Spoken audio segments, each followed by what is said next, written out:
So it's been a couple of weeks since our last Prelude update video, so I just wanted to give you guys a quick update on the current status of the car. I've been working on and off on the car, getting all of those little details worked out, and I think today we might be able to get the car started. But before we get the car started, I'm going to show you guys all of those little details that have gotten us to this point. This is going to include the fuel system, the brakes on the car, a lot of the wiring, a lot of the miscellaneous hoses and connections that are on the engine to get this thing going. And then I'm going to go over the things that are still needed before we can actually get this car driving. So why don't we just go head out to the shop and I'll show you where the car is right now. Last episode, we dropped the engine in the car and just got it sort of situated into place. And that's about where we left off. Now there's a few main components that get attached to the engine. So let's say, for example, the clutch line needs to be plumbed to the clutch slave cylinder. The throttle cable needs to be attached to the throttle body. The radiator hoses need to connect to the upper and lower outlets on the engine itself. You need to connect the wiring harness onto everything. And then there are other things like these heater hoses that were not designed for this car or this engine, but I just actually went to AutoZone and picked through their molded hoses and found things that fit correctly. If you remember from earlier episodes, we ended up using this S2000 clutch master cylinder. Now there was a little bit of confusion on whether or not this would be a direct fit onto this chassis, and I can confirm now that it actually does fit without any type of adjustment at all. So this actually fits into the original holes on the firewall. It attaches to the pedal without any modification. The only thing that I've done differently is that I had to make this clutch line here that comes off of the master cylinder. It runs down along the firewall. I've actually sort of tucked it underneath the shifter cables here, and then it comes out underneath. And I have it attaching to the original banjo fitting on the transmission. So this bolt is the original banjo bolt that held the H22 clutch line on. And then I decided to keep this factory hard line here that comes down onto the slave cylinder, just because it was actually in really good condition. The black sleeving was still in good shape. So I don't think it looks worse than having an aftermarket clutch line here. It actually kind of tucks in there nicely. You can also reuse this bracket on the transmission. So that's how we got the clutch line set up. The next thing that I had to sort out was the throttle cable. So this car originally had cruise control that was mounted, I believe, over here. And so the throttle cable that was originally on this car when I got it was something that was sort of routed a little bit funny. And then they had some weird extended bracket that was not working properly and it was not functioning correctly. So what I got was an early 90s Honda Accord cable. And I ended up having to just shorten the inside where it attaches onto the gas pedal itself, maybe about 1.5 inches, and then everything worked correctly. I've also replaced the factory throttle body with this Skunk 2 throttle body just because the original one was pretty tired looking. And it also had this portion on the bottom of the throttle body that I believe was to help warm the throttle body and also possibly raise the idle.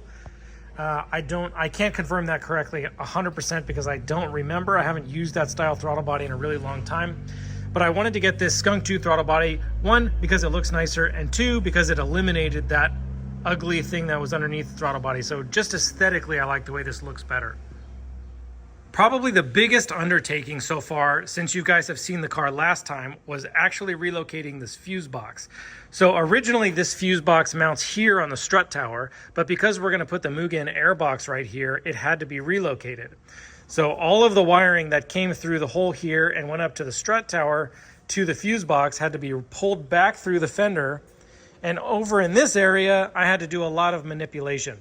So all of the wiring that had to be flipped back around the other way and routed back down into the fuse box to where it is now, only about 80% of that did not need to be modified. There was probably about, I would say, 15 to 20-ish wires that needed to be extended as the wiring harness was flipped and wrapped around. The next step was to get the fuse box mounted in this location. So let me see if I can get down inside here so that you guys can see what's going on. So what I did was there's a sheet metal bracket that mounts to 2 hole locations on the frame rail, and then that bracket folds down and then goes underneath the fuse box and it mounts in 2 bolt hole locations. So those 2 bolt hole locations have riv nuts that are inserted into them, and I reused the 2 bolt holes that originally mounted the fuse box onto the strut tower onto that plate. And then I also attached this vertical bracket underneath just as a support. And that's what's holding the fuse box in place. After the fuse box was in place, then I had to route the battery cable and the starter and alternator cables. So let me show you how that went. So the starter cable is pretty simple. It just routes along the top of the transmission, behind the shifter cable bracket, along the wiring harness, which I'll get to, around the backside of the evap canister, and then up into the fuse box. That was a pretty simple one. The other battery cable is off of the alternator itself. So the alternator battery cable runs down underneath the alternator, and I'll show you underneath the car. It goes along the bottom side of the oil pump, up underneath the intake manifold across the back, and then along with that wiring harness, with also that starter battery cable back around into the fuse box. The other cable is the battery cable, which was very simple. That just comes off the back side of the fuse box through this little grommet that I installed on the firewall, and then that's in the trunk right now. The battery is in the trunk currently. It's actually charging, and it is not mounted, but it is situated. So it's about where it's going to go, but it is not attached to the car yet. Here's a better look at that battery cable for the alternator that runs underneath the oil pump, around the backside, and then it goes up underneath the intake manifold. If you've been following this build since the beginning, you'll remember that this car came with a Wireworks H-swap 3rd Gen Prelude engine harness. Now, I did not get any sort of documentation with the car for that wiring harness, so I was kind of figuring it out as I went. Mounting the engine harness onto the engine was obviously very straightforward. All of the plugs are labeled with small tags. I already kind of knew where they went, but for those that are a little bit unfamiliar with H-Series engines, all of those plugs were labeled to tell you where to plug them in. The part that was a little bit confusing was the actual routing of the engine harness to the body of the car, which is now through a bulkhead behind the evap canister here. It's actually one of the same kind of bulkheads I've used on this battery cable. But the reason that was confusing was because the original engine harness actually routed through the fender well and goes in through the A-pillar and connects to the ECU. So this engine harness has its own ECU plugs that are going through the firewall now, and I'll explain that. But the old body harness still has the ECU plugs going to the original ECU location. So this car now has 2 sets of A, B, and C connectors that connect to the ECU itself, but the original body ones are not being used. Now, I know there's different ways to do this H-Series swap. I've actually read that some people use the original 3rd Gen engine harness and just adapt it onto the H-Series engine so that they can use those plugs. But because this came with that Wireworks engine harness, I just went ahead and did it that way. But the biggest issue was that I wanted to route this engine harness back up through this A-pillar and go back to the original ECU location, but that wasn't really possible because it was too short. So again, like I said, the engine harness now routes along the cross member, goes behind the evap canister, and there it is, through a bulkhead fitting into the firewall.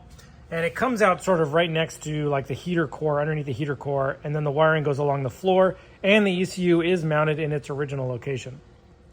Now, probably one of the most unique features of this engine swap that I've done is going to be this fuel system. From the very beginning, I did not like how the fuel lines were mounted on this chassis. So if we come over here, originally the fuel filter was mounted up here on the firewall, and the fuel line went over the intake hose and to this side of the fuel rail here, right on top with a big M12 banjo fitting. And then out the side over here, which is a little unrecognizable, the fuel pressure regulator mounted on top of the fuel rail. The fuel line went out this way, and as you can see, it originally went out here underneath the brake booster. There's a hard line that comes through the firewall. But from the very beginning of this build, I knew that I did not like the way that that looked. And what I wanted to do was come up with something that was done on a single side of the fuel rail, and on top of that was more hidden than the original setup. Now, if you've watched other videos, you'll know that I'm a little bit particular about sort of how things look visually from the perspective of the person that's looking at the front of the car. So before I explain all the things that have been done to the fuel rail, I want you to sort of like get the perspective of walking up to the engine, and I'm holding my phone here at my visual height and looking over the engine.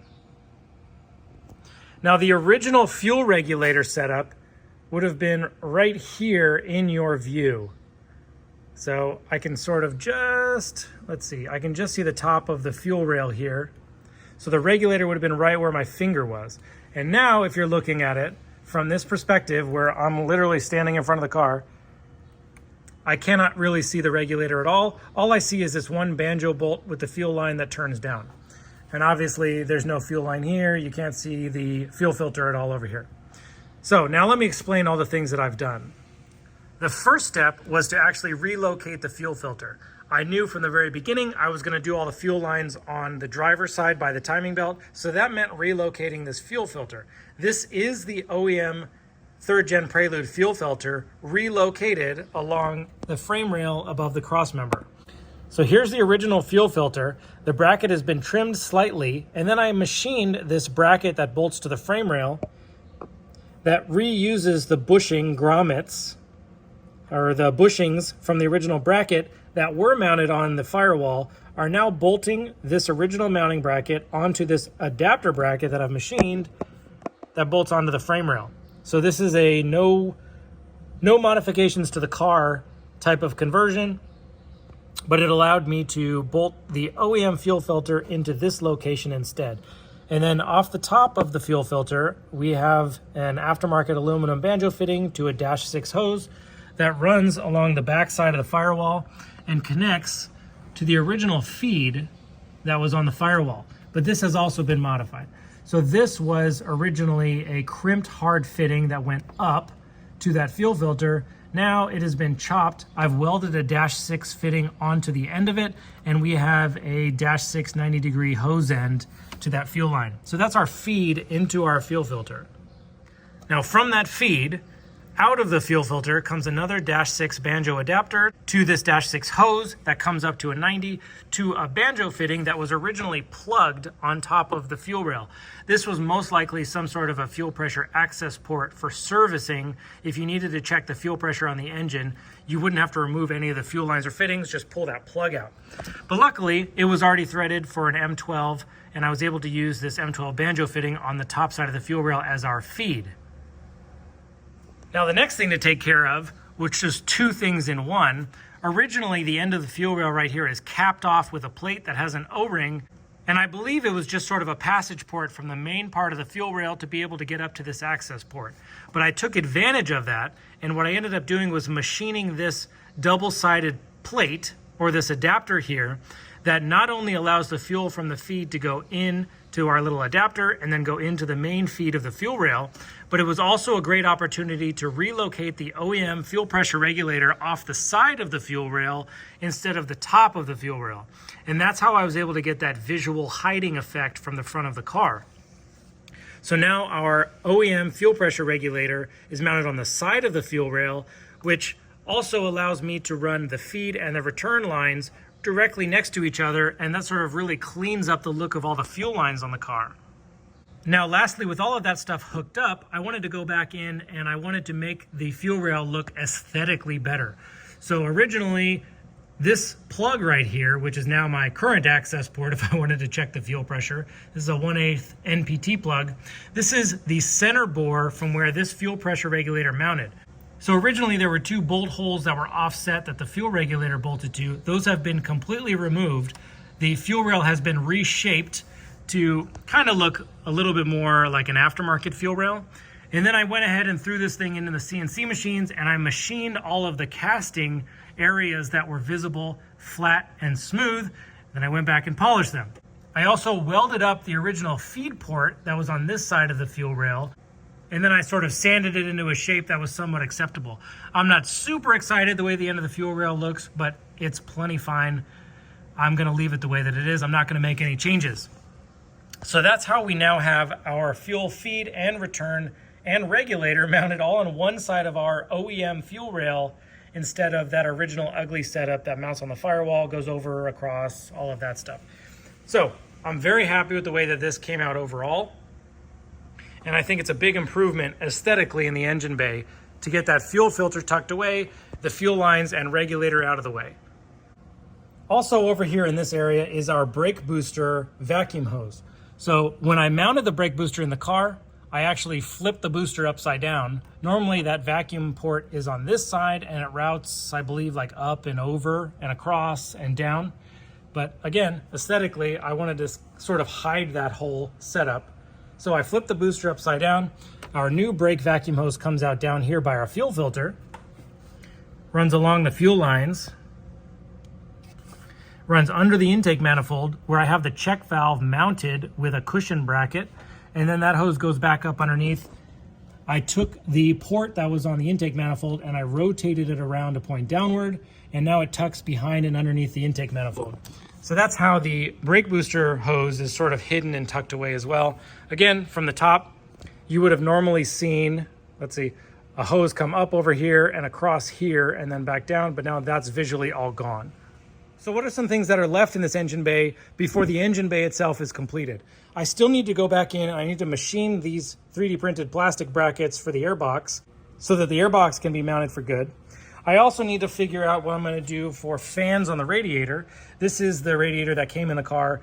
It had, I believe it had the air conditioning fan, but it did not have a radiator fan, and the air conditioning fan is pretty gross looking. So probably what I'm going to do is use a couple of aftermarket fans, mount them to the radiator, and then wire them to the body harness so that they can function normally. I also need to sort out what I'm going to do for the overflow on the radiator. The original overflow, I believe, went down in this pocket here. I'm already forgetting the way the car was over a year and a half ago. But I believe it went down in this pocket here and hid underneath. But because our airbox is here again, we don't have the ability to use that original overflow. Plus, it was pretty ugly. So I need to figure out what I can do for an overflow bottle for the radiator. I also need to sort out the remaining air conditioning lines. So while I do have the smaller hose that runs around through the front of the condenser and connects to the oil canister, I don't have either of the lines off the AC compressor, and I'm gonna have to custom make the line off the firewall here because normally it routes over the transmission and across all of this stuff, and I don't like that.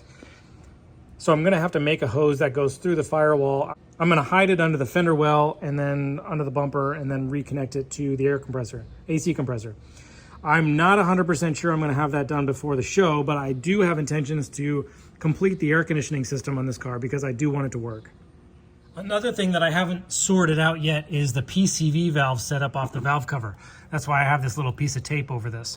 So I've seen some aftermarket ones that plug in here and then the PCV valve pops in the back side of it and you can run sort of a short hose to a 90.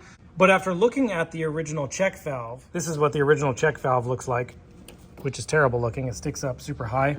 It has a ball inside of it. And that ball inside allows this valve to be closed when there's vacuum in the oil chamber inside the engine. So when there's vacuum in here, we want this valve closed so that the valve cover breather works correctly, being sucked by the intake tube.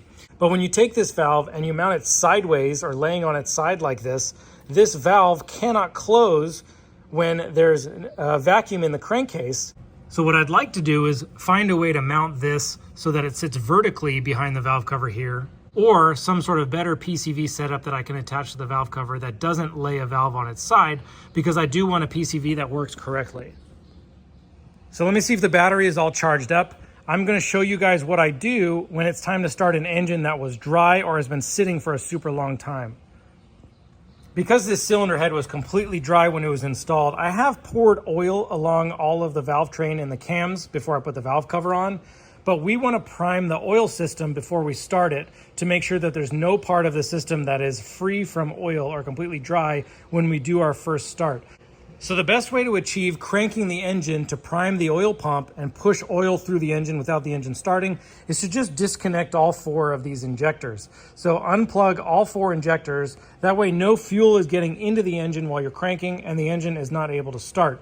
This way you can prime the oil pump, get oil through the engine, get everything lubricated before you start it. That way when you start it, the engine is not starting dry. So inside the car, I've actually done a ton of cleaning up and stuff inside here. I'm going to save that for another episode. But with the injectors unplugged, then we can key on, allow the check engine light to cycle, And then we can crank the engine, and we want to try to crank the engine until the oil light, second light here, goes off, because that gives us an indication that the oil pump has built enough pressure, basically more pressure than zero, and we're going to let it crank for a while and cycle oil through the engine. Then we're going to go back, plug the injectors back in, and hopefully fire this engine up.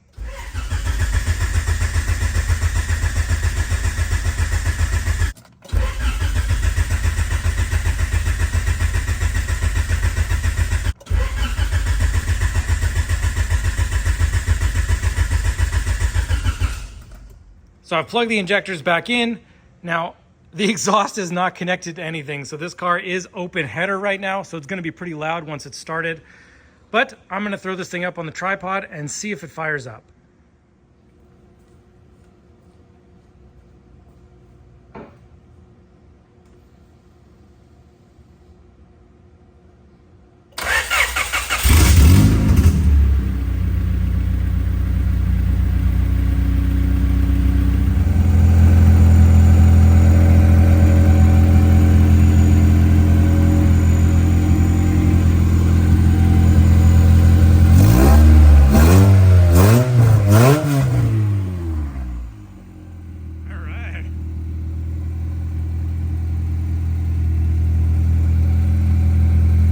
I get to shut it off and just go ahead and inspect for any leaks or anything like that before we let it get too hot.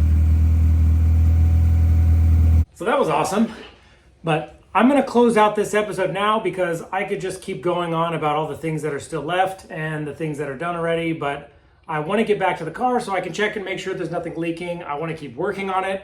I'm going to make sure that I have another video out next week, which is going to be a week before the Honda meet. And then I'm going to have one final video on the Prelude before we go out to the Honda meet. So I'll see you guys next week.